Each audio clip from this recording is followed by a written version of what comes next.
ঘরে ফিরছেন ইরানিরা। তাদের চিরপরিচিত তেহরান শহর আর আগের মতো নেই। বিভিন্ন স্থানে ছড়িয়ে ছিটিয়ে আছে ধ্বংসস্তূপ। সবার মনে এখনো এক অজানা ভয়। মূলত ইসরায়েলের সঙ্গে সংঘাত থেমে যাওয়ার পর ধীরে ধীরে রাজধানী তেহরানে ফিরতে শুরু করেছেন সেখান থেকে সরে যাওয়া বাসিন্দারা। কিন্তু তারা ফিরে পাচ্ছেন বদলে যাওয়া এক শহর আর অনিশ্চিত এক ভবিষ্যৎ।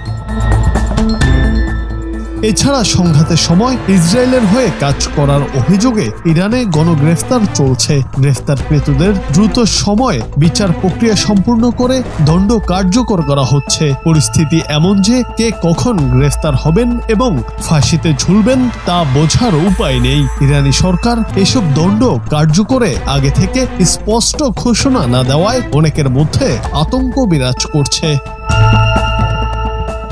আজ শুক্রবার আল জাজিরার এক প্রতিবেদন থেকে জানা যায় তেহরানে ঢোকার মহাসড়কগুলো এখন আবার ব্যস্ত হয়ে উঠেছে। গাড়িতে আছে পরিবারের সদস্যরা, সুটকেস আর একটুখানি আশা, হয়তো এবার থাকার ঘরটা আবার নিরাপদ হবে।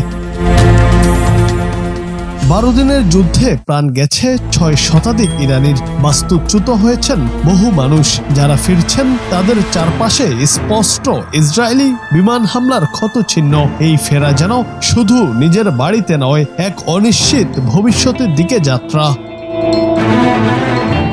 গত 13 জুন সন্ত্রাসবাদী ইসরায়েলের বিমান হামলার মধ্য দিয়ে যুদ্ধ শুরু হয়। কোনো কারণ ছাড়া ইসরায়েলের অতর্কিত হামলায় বহু ইরানি নিহত হয়েছেন। এরপর ইরানও জবাবে পাল্টা হামলা চালায়। বেশ কয়েকদিন যুদ্ধ চলার পর পরিস্থিতি বর্তমানে শান্ত আছে। বিশ্লেষকদের মতে ইরানের দাঁত ভাঙা জবাবে কেঁপে উঠেছে ইসরায়েলের বুক। ইরান এমন জবাব দেবে তা কল্পনাও করতে পারেনি ইসরায়েল।